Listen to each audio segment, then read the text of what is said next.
pourquoi tu devrais arrêter de mettre des tâches dans un planning et te dire que de telle heure à telle heure tu vas faire telle chose et que de telle heure à telle heure tu vas faire telle chose. En fait, il y a beaucoup de personnes qui font ça, qui organisent leur journée en mettant des tâches sur un planning concret, en disant le matin quand j'arrive je vais faire telle tâche, ensuite je vais faire telle tâche, etc. À telle heure je vais faire telle tâche. Et pourquoi c'est une erreur? Je vais t'expliquer ça, c'est très simple. C'est qu'en fait, ça part d'une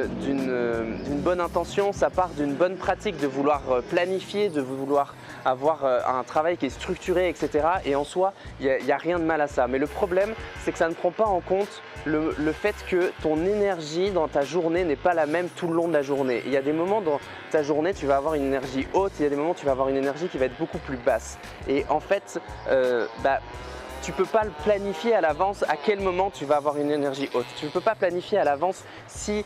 à 9 h quand tu vas arriver, tu seras en pleine forme et tu auras envie de traiter le gros dossier que tu as prévu, ou peut-être que ce jour-là, pour une raison X ou Y, quand tu vas arriver le matin à 9 h, tu ne seras pas en forme et tu auras plutôt besoin de faire une tâche qui est peut-être plus créative, etc., qui va être plutôt une tâche qui va te donner de l'énergie. Et peut-être que plus tard dans la journée, là, tu auras suffisamment d'énergie pour pouvoir justement traiter ce dossier-là. Et le conseil que je te donne, c'est plutôt que de créer un planning avec toutes tes tâches dedans, essaye plutôt de créer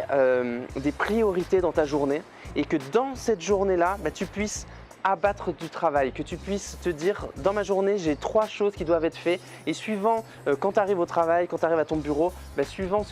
l'énergie que tu as, suivant la motivation que tu as, tu vas prendre l'une ou l'autre de ces priorités et tu vas avancer. Et tu vas voir que en général, si tu commences à faire ça au début, ça peut être plus compliqué, mais au fur et à mesure, si tu t'habitues à faire ça, tu vas voir qu'en fait ça sera beaucoup plus simple, parce qu'en fait dans ton travail tu vas réussir à le découper assez facilement entre des tâches qui sont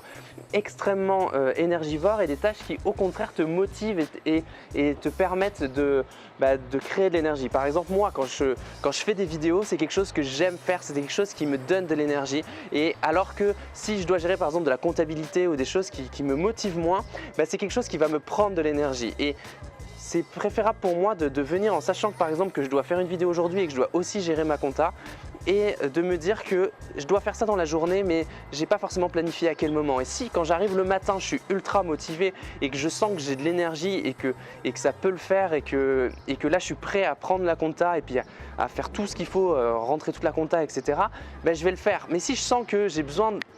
c'est pas le bon, je suis pas dans le bon mode là, je vais plutôt faire une vidéo, je vais plutôt faire quelque chose qui facilement me donne de l'énergie, où c'est facile pour moi de faire, où ça me demande pas un effort. Et peut-être que un peu plus tard dans la journée, une fois que j'aurai fait ça, je vais être content d'avoir passé je sais pas, tant de temps à faire cette vidéo, et donc après je vais pouvoir faire par exemple la partie administrative, etc. Le conseil que je te donne, c'est vraiment ne planifie pas tes tâches à l'heure près, mais plutôt donne-toi des priorités sur la journée, et puis vas-y à fond et n'oublie pas qu'on peut tous progresser.